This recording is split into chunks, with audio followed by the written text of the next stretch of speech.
بسم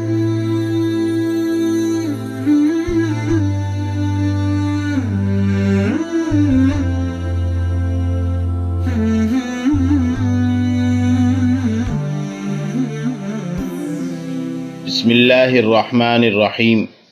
واقعات پڑھیے اور عبرت لیجیے۔ سبق نمبر 81۔ فنا دنیا کا سب سے بڑا عیب ہے۔ سلیمان بن عبد الملک کا نام آپ نے سنا ہوگا۔ بہت بڑا بادشاہ تھا، امیر المؤمنین تھا۔ جوانی میں اللہ نے اس کو بادشاہت دے دی تھی۔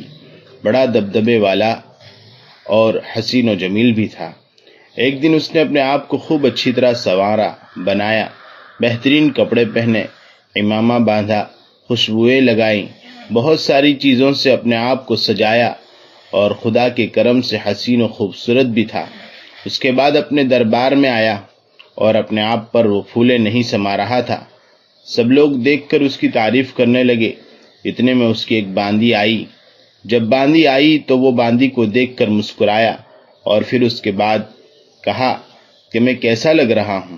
تو باندی نے اس کے جواب میں فوراً عربی کے 2 شعر پڑھے۔ انت نعم المتاع لو كنت تبقى غیر اللہ بقاء للانسان، انت خلو من العیوب ومما یکرہ الناس غیر انک فانی۔ عجیب اشعار کہے اس نے۔ ان اشعار کا مطلب یہ ہے کہ اس نے بادشاہ سے کہا کہ اے کاش کہ اگر آپ باقی رہنے والے ہوتے تو آپ بہت ہی بہترین چیز تھے، لیکن کیا کروں کہ کسی بھی انسان کو بقا ہے ہی نہیں، سب فنا ہونے والے ہیں۔ آپ کے اندر کوئی عیب نہیں ہے، سارے عیبوں سے آپ پاک ہیں، خالی ہیں، اور ان سب باتوں سے بھی پاک ہیں جن سے لوگ نفرت کرتے ہیں اور برا سمجھتے ہیں۔ لیکن ایک عیب ہے آپ کے اندر، وہ یہ کہ آپ فانی ہیں۔ دیکھیے اس باندی نے حقیقت کو سمجھا اور حقیقت کو اس کے سامنے بیان کر دیا کہ آپ میں بڑے کمالات اور خوبیاں ہیں، مگر یہ کیا کم عیب ہے کہ آپ مر جانے والے ہیں۔ اگر باقی رہتے تو واقعی عشق کے قابل تھے، دل لگانے کے قابل تھے، محبت کرنے کے قابل تھے، تعلق کرنے کے قابل تھے، لیکن آپ کے اندر فنا کا ایک عیب ایسا ہے جس نے ساری خوبیوں پر پانی پھیر دیا ہے۔ بس یہ کہنا تھا کہ اس کے اوپر عجیب کیفیت طاری ہو گئی۔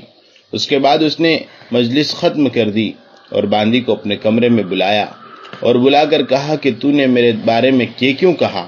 تو اس نے معذرت کی اور کہا کہ مجھے جو حقیقت سمجھ میں آئی اس کو میں نے بیان کر دیا۔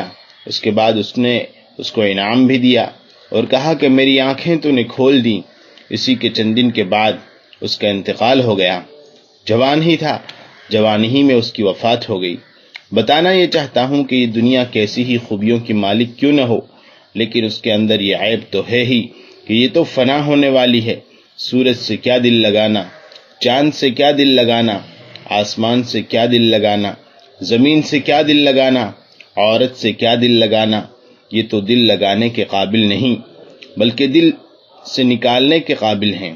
دل لگانے کے قابل اور محبت کرنے کے قابل تو صرف اللہ کی ذات ہے، جس کو کبھی فنا نہیں ہے، جس میں کوئی عیب نہیں ہے، جو المستجمع لجمیع صفات الکمال یعنی ساری خوبیوں کا جامع ہے۔